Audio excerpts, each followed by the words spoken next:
Hello students, I am Neha ma'am. Welcome to my YouTube channel concept chemistry. आज हम बढ़िया interesting fact देखने वाले हैं। How to prepare Grignard's reagent and what is Wurtz reaction along with its mechanism. और एक बहुत ही बढ़िया चीज आपको समझ में आएगी कि वुड्स रिएक्शन ये ड्राई ईथर सॉल्वेंट यूज करके ही होती है। तो बहुत बार आपके मन में सवाल आया होगा कि ये ड्राई ईथर से ही क्यों होता है, कोई दूसरा सॉल्वेंट इसमें यूज क्यों नहीं कर सकते हैं। तो चलिए आइए देखते हैं ग्रिग्नार्ड रिएजेंट। अब ग्रिग्नार्ड रिएजेंट क्या होता है? It is alkyl magnesium halide. तो ये अल्किल मैग्नीशियम हैलाइड है एंड इसी को ऑर्गेनो मेटालिक कंपाउंड भी बोला जाता है, जिसमें metal is directly linked with the carbon atom. कैसे? तो एग्जाम्पल, यहां पर आपको सोडियम ये कार्बन एटम को डायरेक्टली लिंक्ड दिखेगा। Okay, then it is sodium acetylene. Okay, it is sodium acetylene, जिसको हम इथाइन भी बोलते हैं। फिर ये C2H5 4 टाइम्स Pb, यानी कि ये 4 टाइम्स है इसलिए tetra, the group is ethyl group and Pb is lead. So नाम हो गया टेट्रा इथिल लेड। इसको आप शॉर्ट में कैपिटल में TEL ऐसा भी लिख सकते हैं। Okay, so noted TEL, that is tetra ethyl lead. फिर जिंक के साथ यहां पर 2 बार C2H5 है, so it is diethyl zinc. Okay, तो सभी जगह आपको दिख रहा है कि सोडियम है, लेड है, जिंक है, ये डायरेक्टली कार्बन एटम को अटैच्ड है। So it is a organometallic compound.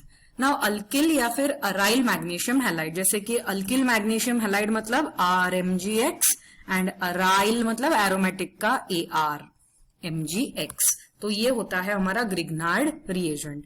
अब ग्रिग्नार्ड रिएजेंट ये क्या है? तो ग्रिग्नार्ड रिएजेंट का अगर डबल डिकम्पोजिशन होता है पानी के साथ या फिर दूसरे ऐसे कंपाउंड्स जिनके पास एक्टिव हाइड्रोजन हो। अब एक्टिव हाइड्रोजन क्या होता है? तो ये हाइड्रोजन एटम खास करके ऑक्सीजन, नाइट्रोजन या फ्लोरीन या फिर ट्रिपल बॉन्डेड कार्बन्स को अटैच्ड होगा तो उसको एक्टिव कहा जाता है। जैसे इस एग्जाम्पल में यहां पर आपको दिख रहा है सोडियम एसिटिलीन में this hydrogen is active hydrogen, जो कि कार्बन ट्रिपल बॉन्डेड को अटैच्ड है। तो अगर वापस सुनो, ग्रिग्नार्ड रिएजेंट का डबल डिकम्पोजिशन होता है पानी के साथ या फिर ऐसे कंपाउंड्स जिनके पास एक्टिव हाइड्रोजन्स हो तो वो अल्केन प्रोड्यूस करेगा। अब ये कैसे, ये हम आगे के कुछ स्लाइड्स में देखते हैं। सबसे पहले समझ लीजिए कि अल्किल हैलाइड से हम ग्रिग्नार्ड रिएजेंट बना सकते हैं। Look here now, alkyl halide is, यहां पर कार्बन का हैलोजन के साथ बॉन्ड है, तो अल्किल हैलाइड में CX बॉन्ड अगर ब्रेक हो गया तो ये कार्बन पॉजिटिवली चार्ज हो गया and X is negatively charge. अगर इसका रिएक्शन हम एक्टिव मेटल के साथ कर दे तो क्या होगा? तो this metal can be lithium, magnesium, zinc etcetera, and ये मेटल इस CX बॉन्ड के बीच में ऐड हो जाएगा। Okay, forming organometallic compound. तो ये हमारा CM बॉन्ड नए से फॉर्म कर रहा है एंड बच्चों आपको पता है कि मेटल इज पॉजिटिव तो उसको ये X माइनस जाके अटैच हो जाएगा। तो आपके मन में सवाल होगा X का क्या हुआ? तो यहां पर आपका CM बॉन्ड फॉर्म होगा X को हटाकर एंड इस मेटल के बाजू में X जुड़ जाएगा। तो उसका एक शॉर्ट मैंने मिनिएचर डायग्राम आपको यहाँ पे दिखाया है, that is RMgX type of compound. तो CMgBr, यहाँ पर X के बदले ब्रोमीन लिया है, magnesium is the metal used. तो आपने देखा यहाँ पर CBr बॉन्ड था अल्किल हैलाइड में, वो CBr बॉन्ड ब्रेक हो गया, उसमें मेटल ऐड हो गया एंड जो X माइनस पार्ट था दैट इज ब्रोमीन का पार्ट था वो मेटल M को चिपक गया, दैट इज मैग्नीशियम मेटल को यहाँ पर बॉन्ड हो गया। अब ध्यान से देखिए, metal magnesium is positively charge, तो CMg bond is a polar covalent bond. Okay, CMg bond is formed by sharing of electrons in between carbon and magnesium. साथ ही साथ ये कार्बन पार्शियली नेगेटिवली चार्ज है। अब ये कार्बन किसको attached है? तो ये अल्किल ग्रुप है। सिर्फ कार्बन बोलेंगे तो गलत हो जाएगा, ये अल्किल ग्रुप है जो कि पार्शियली नेगेटिव चार्ज है and magnesium metal is partially positive charge. तो 2 चार्जेस डेवलप होने की वजह से बेसिकली ग्रिग्नार्ड्स रिएजेंट में RMg बॉन्ड ये होता है पोलर कोवेलेंट बॉन्ड, लेकिन MgX बॉन्ड यानी कि यहां पर MgBr बॉन्ड ये क्या होगा? It will be a strong ionic bond. Ionic bond का दूसरा नाम भी है, दैट इज इलेक्ट्रोवैलेंट बॉन्ड. ये आप नोट कर लीजिए, ठीक है. The next part is some extra examples और रिएक्शंस जिसमें ग्रिग्नार्ड रिएजेंट फॉर्म होते हुए नजर आएगा.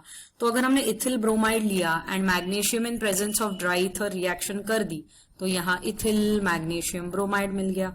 सिमिलरली ये जो अल्किल ग्रुप था उसके बदले हमने अराइल ग्रुप ले लिया, यानी कि ArBr, that is aromatic benzene ring attach to Br. तो ब्रोमोबेंजीन है ये, इसमें मैग्नीशियम ऐड हो जाएगा in presence of dry ether. So you are getting this compound phenyl magnesium bromide. मैं आपको नाम बोल रही हूँ, आप लिखते चलिए, okay, while taking the running notes please. The names to be given is very very compulsory. C2 के रिएक्शंस में आपको उनके नाम देना बहुत इंपॉर्टेंट है. CH3CH, CH3 branch of CH. Do you know this compound? Yes, it is a isolink. ये हमने नॉमेनक्लेचर के, अल्किल हैलाइड्स के नॉमेनक्लेचर के वक्त ही पढ़ाया था. CH3CH, CH3 branch of CH. इसका मैंने रिदम भी दिया था लर्निंग के लिए. That is your iso group. तो आइसो 3 कार्बन है, प्रोपिल एंड ये क्लोराइड. तो ये magnesium in presence of dry ether के साथ रिएक्ट करेगा. तो ये CCl बॉन्ड जो है, यानी कि ये था CX बॉन्ड, तो उसमें मैग्नीशियम ऐड हो गया. So you are getting isopropyl magnesium chloride. Note the names. This is aryl group, that is phenyl group. Ethyl यानी कि 2 कार्बन एंड ब्रोमाइड, तो बन गया phenyl ethyl magnesium bromide. Okay, तो ये सारे रिएक्शंस आपके ग्रिग्नार्ड रिएजेंट्स के ही है. अब मैंने आपको जस्ट प्रीवियस स्लाइड में अभी अभी बताया था कि it gives alkane on double decomposition. तो ये कैसे हुआ, उसका एग्जाम्पल यहां पर है. अब RMgX है बच्चों, वो अगर डबल डिकम्पोज होता है तो वाटर के साथ अगर वापस रिएक्ट करेगा, ओके, डबल डिकम्पोजिशन में वाटर के साथ रिएक्ट करेगा, तो क्या मिल रहा है, R goes to H and magnesium takes up OH. So plus goes to minus, minus goes to plus, ये ध्यान में रखना. एंड RMg बॉन्ड हमने देखा था पोलार है, तो यहां पर RH फॉर्म हो गया, that is your general formula for alkane. Okay, and ये हो गया हमारा MgX-OH फॉर्म. वैसे अगर कोई भी दूसरा प्रोटॉन डोनर जैसे कि अमोनिया है, ओके, NH3, उसको मैंने लिखा है H NH2 फॉर्म में. सो ये H निकल जाएगा R के साथ to form alkane, that is RH. And this magnesium takes up NH2 part which is the basic part, negative part. So again plus goes to minus and minus goes to plus and forming alkane. तो double decomposition जब भी Grignard reagent का होता है with active hydrogen containing compound या फिर with water, then you are getting alkane. Okay, now next Wurtz reaction था जिसमें हमें मैकेनिज्म पढ़ना है. तो बेसिकली वुड्स रिएक्शन क्या होता है, तो बच्चों वुड्स रिएक्शन में अल्किल हैलाइड का हम इस्तेमाल करेंगे एंड अल्केन को फॉर्म करेंगे. Basically this reaction is use to form higher alkanes. Okay, तो यहां मैंने 2 जनरल रिएक्शंस आपके लिए दिए हैं, दैट इज अल्किल ग्रुप जिसमें सेम है, that is R, and alkyl halide लिया है हमने, तो दोनों भी अल्किल हैलाइड्स सेम है आपके. एंड यहां पर दूसरा ग्रुप है जिसमें एक RX है एंड दूसरा R-X है, जिसमें एक R अलग अल्किल ग्रुप है एंड ये R- दूसरा ग्रुप रहेगा. तो दोनों भी रिएक्शंस अलग अलग क्यों दिए हैं, इसको अच्छे से समझ लो. तो ये basically this first general reaction is your simple Wurtz reaction. Okay, जिसमें कोई कॉम्प्लिकेशंस ही नहीं है, जिसमें 2 अल्किल हैलाइड्स लिए, 2 सोडियम मेटल के साथ रिएक्ट कर दिया.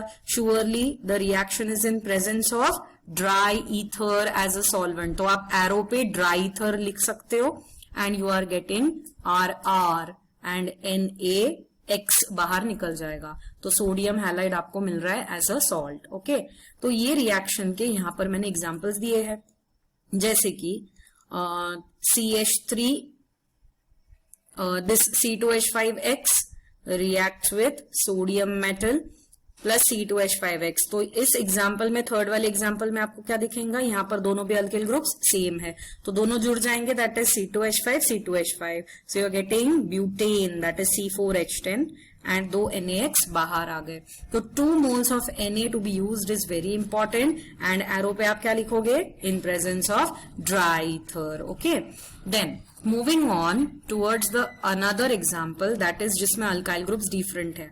अब जहां पर अल्काइल ग्रुप्स डिफरेंट होते हैं बच्चों, वहां बहुत बड़ी गड़बड़ हो सकती है, क्योंकि ये जो RX है, ये RX इस R'(X) के साथ रिएक्ट करेगा, that is the cross one, and और 2 इसमें प्रोडक्ट्स फॉर्म हो सकते हैं, that is self products. Okay, तो सेल्फ प्रोडक्ट्स मतलब कैसे? तो RX खुद ही के साथ रिएक्ट करेगा, यानी RX के साथ रिएक्ट करेगा, R'(X) के साथ रिएक्ट करेगा। अब बच्चों इसमें आपको ये समझ में आएगा या फिर ऐसी गड़बड़ लगेगी कि ये बैलेंस्ड नहीं है, तो ऐसी कोई बात नहीं है, यहाँ पर ये एक्सेस में है ऐसे कंसिडर कर लो।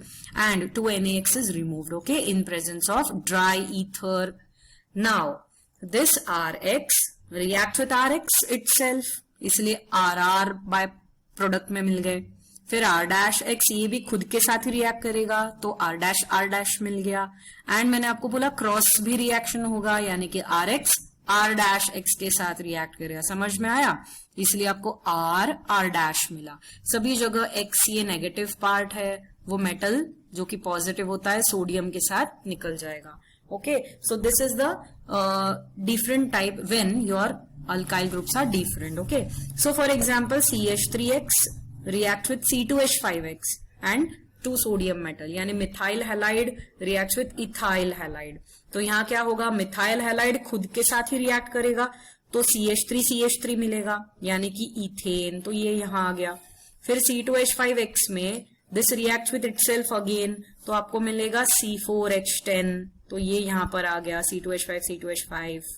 ओके, तो ये हो गए अपने सेल्फ प्रोडक्ट्स। कौन से प्रोडक्ट्स? Self products. तो यहाँ पर आप एक कर्व एरो करके लिख दीजिए, it is self products. Okay, now this cross product will be C2H5 react with CH3, या फिर उल्टा भी बोल सकते हो, CH3 ये C2H5 के साथ रिएक्ट करेगा, तो ये क्या बनाएगा? It is forming C3 and H8। Okay, propane. तो ये आपको ऐसे 3 अलग अलग प्रोडक्ट्स यहाँ पर मिल जाएंगे, ये आपको अलग से ध्यान में रखना है। Okay, so there are possibilities of forming different mixtures of alkanes, right.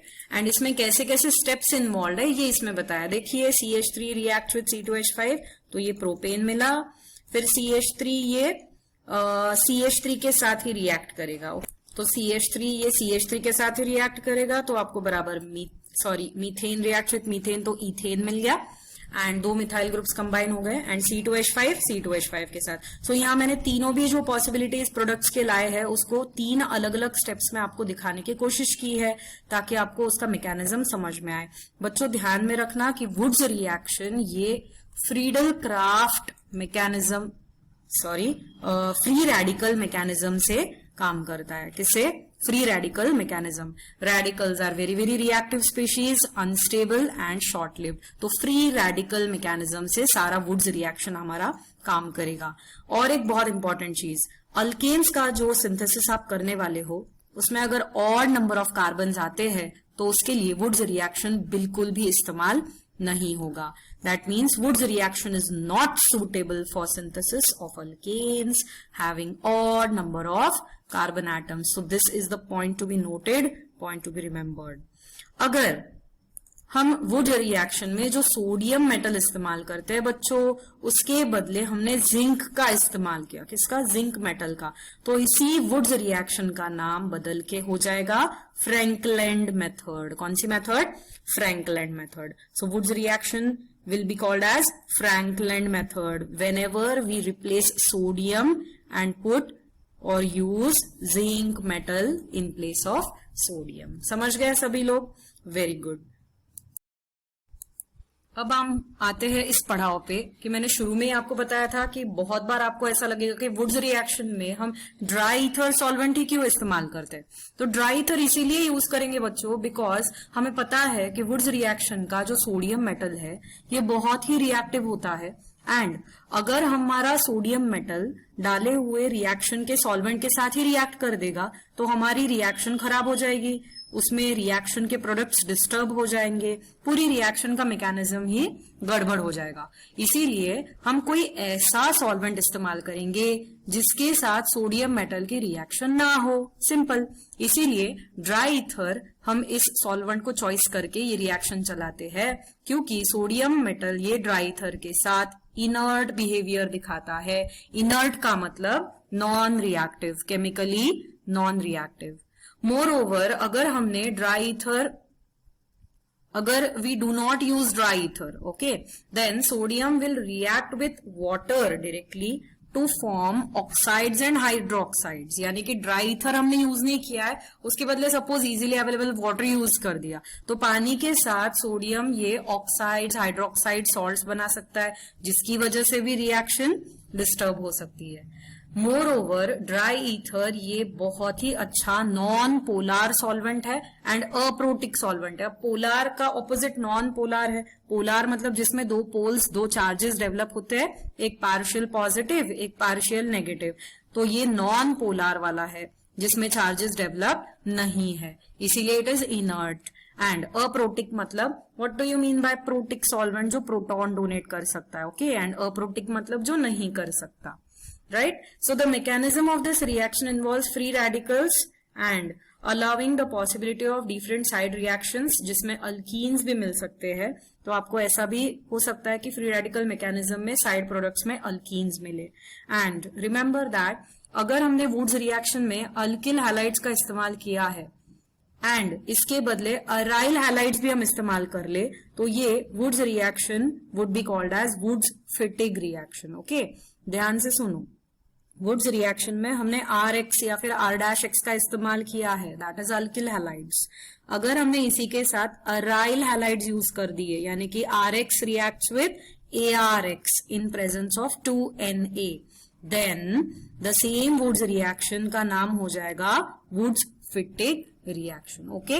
तो ये पूरा आपको लेक्चर समझ में आया होगा, मजेदार भी लगा होगा एंड आपको अब क्लियर हो गया होगा कि हम ड्राई ईथर सॉल्वेंट ही क्यों इस्तेमाल करते हैं। तो अगर आपको ये वीडियो या फिर ये लेक्चर पसंद आता है तो इसको लाइक करना ना भूले, शेयर करें, सब्सक्राइब करें and thanks for watching. Do not forget to comment.